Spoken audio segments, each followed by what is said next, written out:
Hello, hello, hello mga mare! Welcome back to my YouTube channel! For today's video, magluluto tayo ng chop suey. Ayan. Sa isang malaking pan, maglagay tayo ng oil. Ayan. Konting oil lang po mga mare. And of course, atin nang ilagay ang ating mga hipon. Ayan. Tingnan nyo naman mga mare, yung mga hipon natin. Ang lalaki, hindi po ba? Ayan. Isasahog po natin yan sa ating chop suey. Ayan, lutuin lang natin ito ng bahagya hanggang sa mag-orange po lahat. Ayan, maglagay tayo ng salt and of course mga mare, maglalagay din po tayo ng ground black pepper.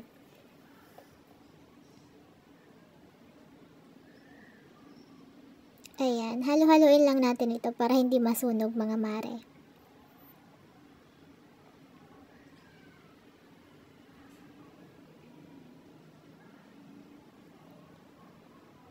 Ayan. Tignan nyo naman yan mga mare. Ang sarap.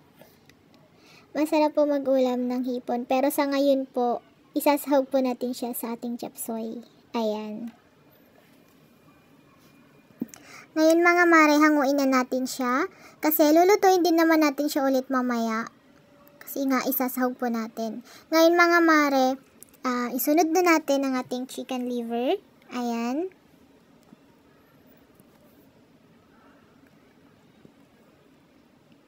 Ayan. Isautay lang po natin ito. Maglalagay din po tayo ng ground black pepper and salt. Ayan.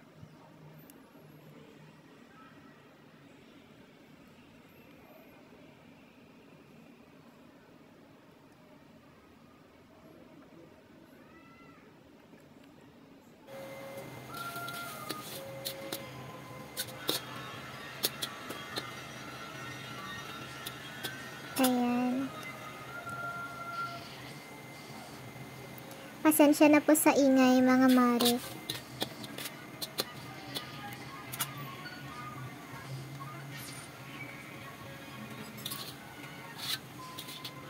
Ayan. Kagaya po ng ating hipon, hanguin lang din po muna natin ito. And atin pong lilinisan itong ginamit nating pan. Ayan. I-preheat lang po natin ito. And maglalagay po tayo ng kaunting oil. Ayan. Ngayon naman mga mare, magsasautay tayo ng onion. Ayan. Isautay lang po natin ito hanggang lumabas po ang aroma nito.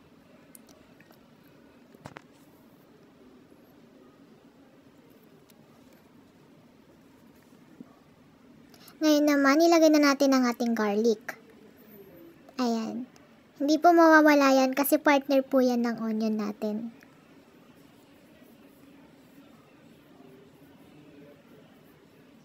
Ngayon naman mga mare, ilagay na natin ang ating sayote at ang ating carrots. Ayan. Napaka-colorful mga mare, diba? Halo-haloin lang natin ito mga mare para pantay ang pagkakaluto nito. Pero hindi natin to i-overcook mga mare kasi mas masarap po ang gulay at mas masustansya kapag hindi po siya overcook. Ayan. Ngayon naman po mga mare, lalagyan natin ang ating Baguio beans. Ayan. Halo-haloin lang po natin ito. Maglalagay po tayo ng konting soy sauce. And of course po, maglalagay din tayo ng oyster sauce. Dagdag pampalasa po yan mga mare. Ayan. Ayan. Tignan nyo naman mga mare. Itsura pa lang nakakatakam na.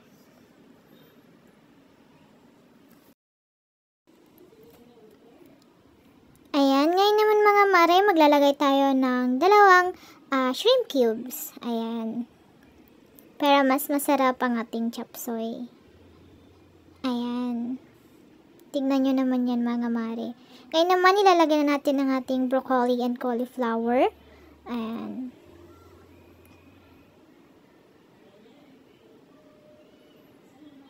And yung mga sinutay nating mga chicken liver and yung ating hipon, ilagay na din po natin mga mare.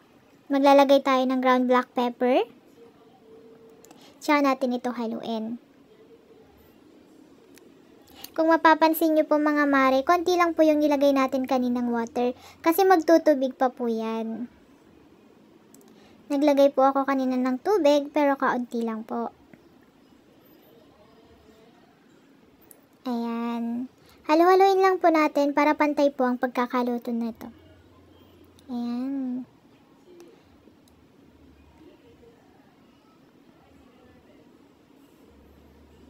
Ayan mga mare, kung mapapansin nyo po, dumami po yung kanyang sabaw o sauce. Ayan. Sa ilalim po. Ayan, naglagay tayo ng salt. Ngayon naman mga mare, lalagyan natin ang ating repolyo. Wag po natin i-overcook ang ating repolyo. Para sa ganun po ay may pagka-crunchy na texture po siya. Ayan. Mas masarap po kasi kapag crunchy-crunchy po siya pag kinakain. Ayan.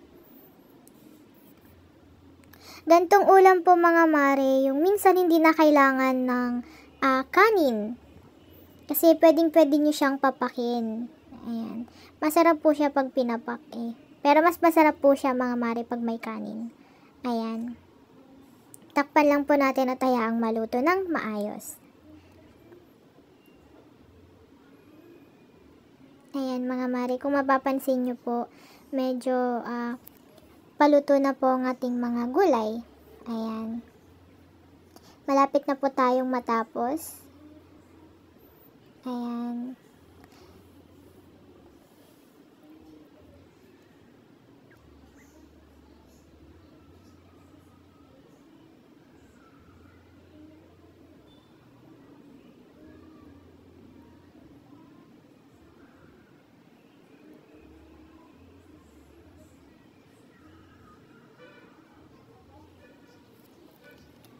Ayan mga mare, sadya naman talagang napakasarap ng ating chop suey. And ito na ang ating finished product. Ayan, kainan na!